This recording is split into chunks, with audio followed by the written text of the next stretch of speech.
Well, hello there. My name is Blade, and today I'll be reviewing Clown in a Cornfield. So, this film is a Shudder release, and I always love to support Shudder movies in general, but especially ones that make it to the big screen. I think what Shudder does is really cool, and the films that they accumulate and distribute are always really interesting. I'm glad they support creatives in the horror field, so I was very happy to go see this at my local theater, and this is also a film adaptation of a book of the same name by, I believe it's pronounced Adam Cesare, could possibly be Adam Cesare. And I think it's really, I also wanted to support well, I guess it's not small anymore because this book has kind of popped off, but a smaller writer by watching this film as well. The premise for Clown in a Cornfield is as follows. Looking for a fresh start, Quinn and her father move to the quiet town of Kettle Springs. They soon learn the fractured community has fallen on hard times after losing a treasured factory to a fire. As the locals bicker amongst themselves and tensions boil over, a sinister, grinning clown emerges from the cornfields to cleanse the town of its burdens, one bloody victim at a time. So, killer slasher clown movie. Now, normally, I would say that's something that's kind of, like a been there, done that generic idea, but honestly, there hasn't been a killer clown movie in quite some time, and especially not one that's a little bit more on the slasher front.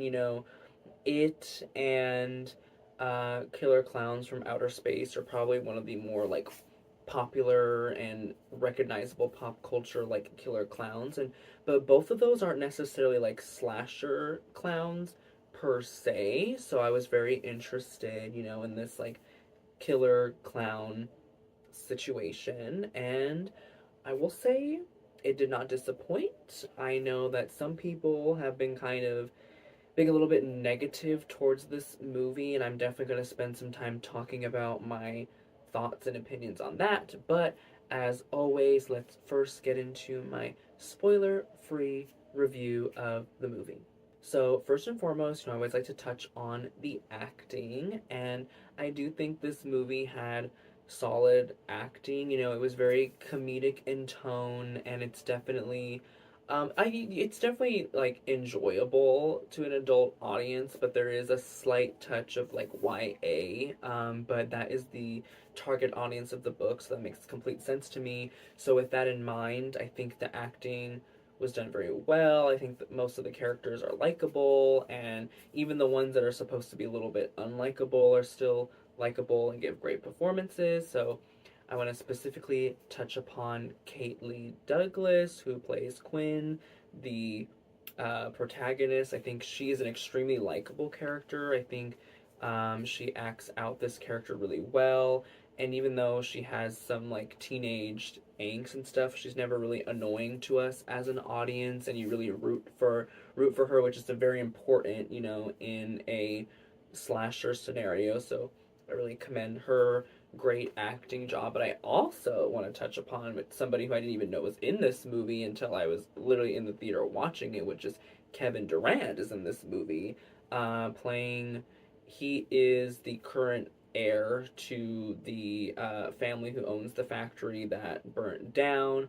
Can't really say too much, because that gets kind of like into the plot. But I think he does a really great job in his role. I can touch upon it a little bit more in spoiler section. But overall, I think this movie had great acting and the characters were fun. Now, I want to expand a little bit on my character's comment because there is something I particularly enjoyed about this movie, which was that the Gen Z characters are some of the least annoying Gen Z characters I've seen in a movie in a long time, and honestly, in general.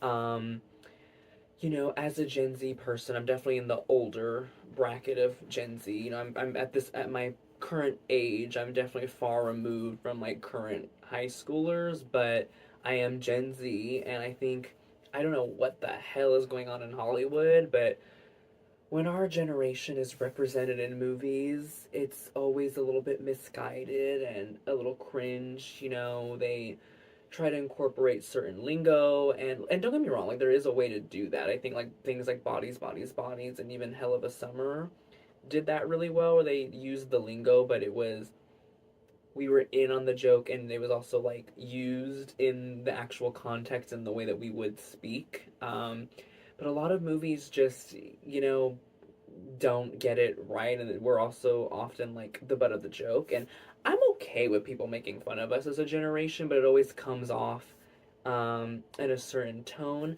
And this movie avoids that. I think these are some of the more believable Gen Z characters I've seen in a long time. And there wasn't a lot of our little you know, things that we say as a generation, like pop off and like you ate that. Like those things were absent, but I didn't mind that. And because it felt more believable, I also think the wardrobe was handled very well, because I think oftentimes the Gen Z characters as well, they dress them very eccentric. Now, don't get me wrong, I do think Gen Z is very pro like being expressive with fashion, but because of that, there are so many different styles that are like in trend at one time. So I'm glad this movie diversified, and also it's in a remote setting. So I thought it was very clever that, you know, there was some people who had some interesting things going on in their wardrobe, but most of them were pretty casual, because it's a lot more believable for the setting, and honestly just in general, like real life is not TikTok, you know. So that actually brings me right into my next point. I really enjoyed the setting. Now, like cornfields, like slasher type of concept is definitely not new, and there's some pretty like famous examples of it. You know, literally Children of the Corn, and you can even throw like Texas Chainsaw Massacre in there. But it's not something we visited in a while, so I was actually pretty excited to see this setting, and I think the setting is used really well, because it doesn't rely on the cornfield aspect. I think it just takes place in this, you know, like middle America place. And I think, and I really liked that the movie did a great job of, even though we don't spend too much time learning about this town felt very real, and it felt like it had its own like history, and there was just something very authentic feeling about that. And I really, really enjoyed that about this movie. Next thing I want to comment on is the kills. You know, this is a slasher movie, so I think touching upon that is not necessarily important, but something to note. And I was not disappointed. You know, even it is a little bit like YA, so I went in thinking that the kills might be not as brutal, you know, or like off screen, you know, a little more in line with like Goosebumps or something like that. But surprisingly, without any spoilers, some of these kills are pretty brutal, honestly, and not super creative in the ways that they like the weapons used or anything like that, but the ways in that they happen are pretty like shocking. And I honestly, there is one kill that actually is really original, but I won't spoil here. But I the kills were surprisingly pretty brutal. But I also noticed as I was walking into the theater, I purchased my ticket, and I looked down at my ticket and I saw that it was an R-rated movie. I thought, just from like hearing about it from the authors TikTok and stuff, I just assumed it was like a PG-13 movie, but no, it is rated R, and there is a reason for that. Like, it's nothing that's gonna make you like throw up or anything like that. But it's some of the kills were pretty. I was a little bit like, oh, damn, okay. So overall, before I get into the spoiler section, I think this is just a really fun clown slasher movie. It's entertaining. It's a good time, and this next point I will get more into in the spoiler section. But I also was like very pleasantly surprised that where this movie went, like not only the direction of like the reveal of like what was going on, but the messaging that it had. I was really touched by and heartwarmed by. I really, really enjoyed the messaging of this film. And you know, slashers definitely don't have to have any type of messaging. You know, they're fun, entertaining horror movies typically that are just meant to be entertaining. And I really enjoyed that this one was both entertaining and also kind of slipped in this honestly pretty poignant messaging that's extremely relevant right now. So, before I move into the spoiler section, I do want to go on, I guess, a little bit of a rant because before I went into the theater today, I was seeing some discourse about this film, and that conversation was around like it's not horrifying enough, and like this is entry level horror, and just things like that. And I already had opinions just on hearing that alone, but now that I've seen the movie, those opinions have even grown. So I kind of want to just say a little something really quick. I think there is an interesting phenomenon. It's definitely not everybody in the horror community by any means, but there's this interesting phenomenon where people feel like a sense of like I'm better, and like they wear like a badge of honor that they watch these like really dark, disturbing, like crazy, like fucked up, like both psychologically and gore wise films, and they act as if like that's the only way to like really like earn your badge as like a true horror fan. And to that I have to say, not everything needs to be Martyrs, August Underground, a Siberian film like level, a Siberian film level of disturbed and horrific to be considered valid as horror.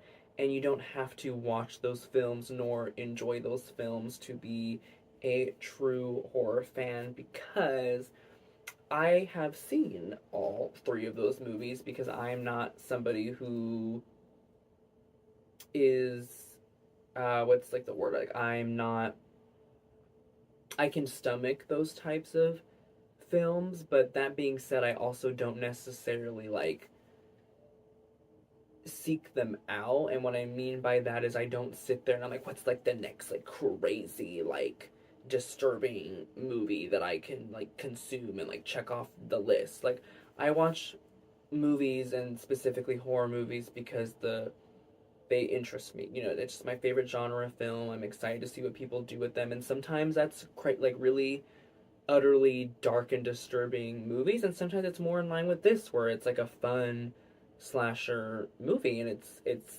entertaining, and there's nothing wrong with that. Both sides of the spectrum exist, and people can exist on either side or go up and down the scale, and that's okay. There's no such thing as being like a true horror fan and not a true horror fan, because also some people don't want to consume those dark things, and that's okay. They're not babies, they're not wimps. That's just really heavy subject matter. Like for example, I think Martyrs is one of like the best movies ever made, not even just like in the horror sense, like in general. I think it's a master class film. But that being said, it's not a movie I necessarily wish to revisit over and over again, because it is so heavy and dense with psychological, existential, you know, dread, and even on a gore aspect, like a little bit it's intense. So that's just not something I want to subject myself to over and over again, and that's okay. And some people, but my point is, some people don't want to subject themselves to that at all, and that's fine. Because also keep in mind, some of these like disturbing aspects of films can also be deeply triggering to some people. Like for example, Last House on the Left, I believe that movie is called.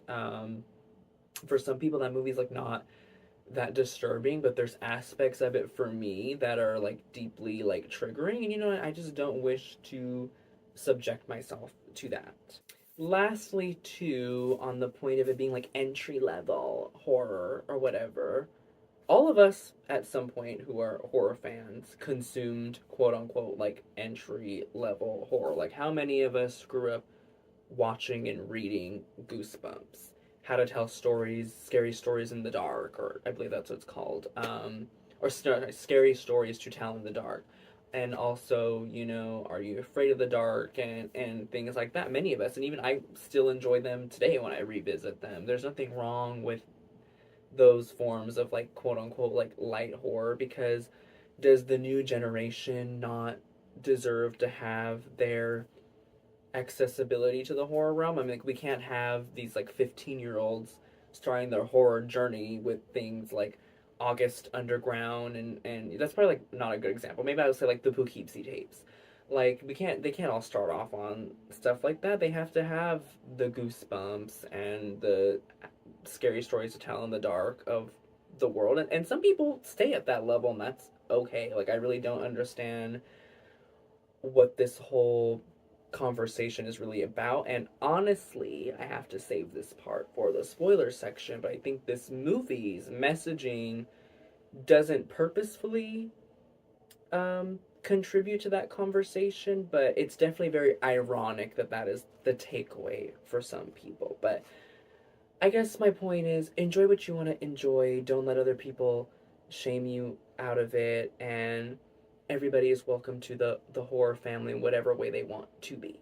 So, with my little tangent out of the way, if you would like to watch this film for yourself and you do not like want to be spoiled, turn back now because I'm going to be entering spoiler sections. But of course, with the timestamps I've provided down below, you can skip on over to my final thoughts. But right here, right now, we are getting into spoilers. So my first spoiler comment, which I guess to other people this probably is something that they already knew going into the movie, I just didn't because I didn't read the book, and I also avoided a lot of the marketing just because with my attitude towards movies these days is I try to go in as blind as possible. I think it makes for a better viewing experience and especially a better theater experience. So I don't know why, I guess from the premise, even though it's a slasher, for some reason I just assumed that the clown was like supernatural. I don't know why. I just assumed that it was like a supernatural clown, but it was not. And I was like, I want to say like a good chunk of the movie, basically up until they get to that party, I still was like waiting for like the lore on the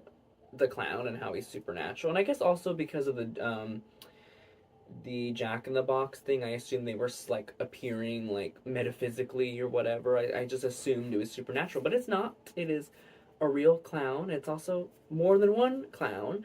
But I really enjoyed that. I thought it was interesting, especially with where the movie goes, which I'll talk about in a second. But I liked that. It was a good surprise because even if you went in, um, thinking it was knowing that it was like an actual physical like human being clown, I definitely don't think unless you read the book that you were expecting several clowns to pop up. Like that gagged me. My jaw dropped in the theater. I was like, oh shit, like these characters might be a little fucked. But I really liked that aspect. I want to talk about the characters a little bit. I really enjoyed these characters because they were funny and they felt authentic, in this comedic sort of tone. Like the movie isn't super comedic, but they felt, like some of them were archetypes, but they worked. Like there's a guy who was like a jock, and there was a girl who was a little bit like more bitchy and snarky, but they work in this context and they feel believable in this context. It's not meant to be taken like super seriously. But what I really liked, going back to my Gen Z point earlier in the spoiler free section, is I liked that there was really no even though there was like a jock type person and there was like a little snarky like blonde girl, they didn't feel like tropes the way they do in other movies, or like there's like a jock and then he's with the blonde girl and they're popular and they're bitchy and they're mean to people. Because I find in Gen Z that doesn't really exist the way that it used to.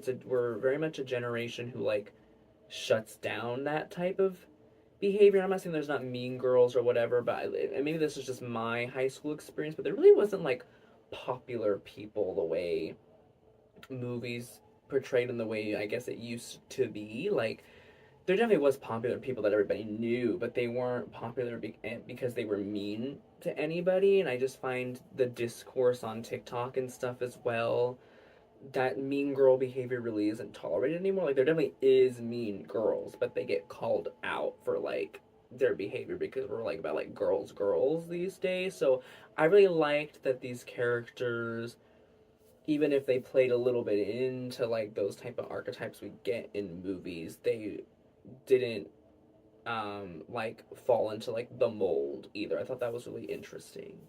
So going back to the kills, I think this movie has some really fucking cool kills. Like we get the one that I talked about earlier that I think is kind of like a first time kill that I've seen in a movie at least, is I can't remember his name right now, but like the jock character is lifting weights his back is also arched, which is kind of like, I'm pretty sure that means you're doing it wrong. But anyways, um, the clown like puts a saw blade up with the thing as he's lifting it, so eventually when he lets go, it like cuts his head off, which that already I thought was cool. But then his head like stumbles over into uh, a cooler, and I was like, that was really funny and really cool, and I haven't seen that in a movie before.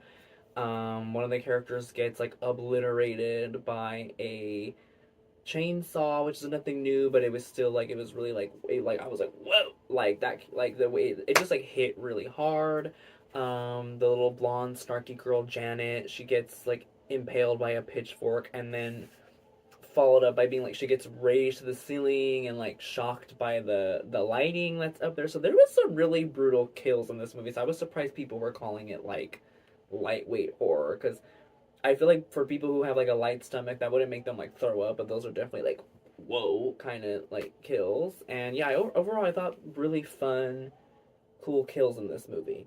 Now, one of my favorite aspects of this movie that I did not see coming is we have some gay boys in this movie. And what I really appreciate about the gay characters is they just kind of just, it was very casual the way it was treated. Like, don't get me wrong, it was like the, normal story that we've like seen before in movies that are solely focused on that, where we find out there's two characters who really like have a thing for each other, and they've like, it's been like a closeted sort of situation.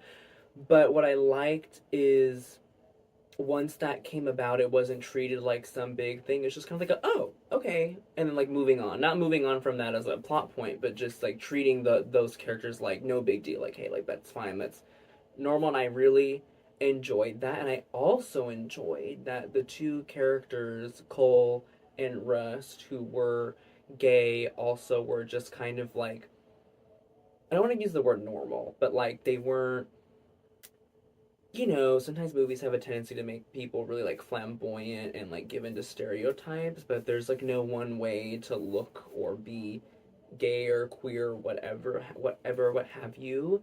So I really liked that, like, because it was unassuming, and that's just the reality of the world and in the community. And I also thought, if this film is targeted at a little bit of a younger audience, that is a really healthy thing for them to see, this type of thing be normalized, a like being gay, but b um that it's okay to struggle with identity a little bit and not have it completely figured out, and that's okay. So that little point that I just talked about kind of leads into my last point, which is I really enjoyed the messaging of this film. Like in the final act, it kind of becomes clear, and you can even reflect on the rest of the movie and see that it was kind of talking about that point the whole time, which this is very much a story about, dare I say, like even the current state of things, where the older generation can, not everybody, definitely not everybody, but certain people in older generations have a tendency to really harp on the younger generation and blame them for things that they cause. I think like a really good example is telling young people that we don't want to work, or that, like that we can't afford anything, and kind of either blame us for it or just tell us like, well, like get it together, we had to do the same thing, even though it's they're the generation that actively caused that problem, which not necessarily their fault. They might have not realized they were doing it, but at the end of the day, that's how things got how they are. But I really like that it was, there was a big theme of tradition, I think.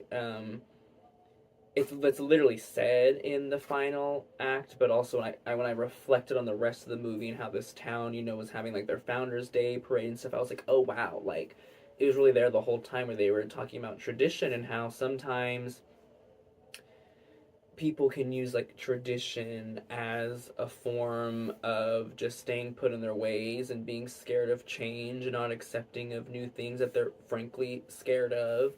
And I just thought that was really interesting. But what I also really enjoyed is we also got like the dad having to teach Quinn like how to drive like stick shift and stuff. And what I enjoyed about that is it really balanced out the, like, even though it was critiquing some behavior of the older generation at the younger generation, it still left in that note of like, but the younger generation still has things to learn from the my god, excuse me. We still have things to learn. Oh my god. The clown's coming to get me. I'm gonna get lipstick on the straw.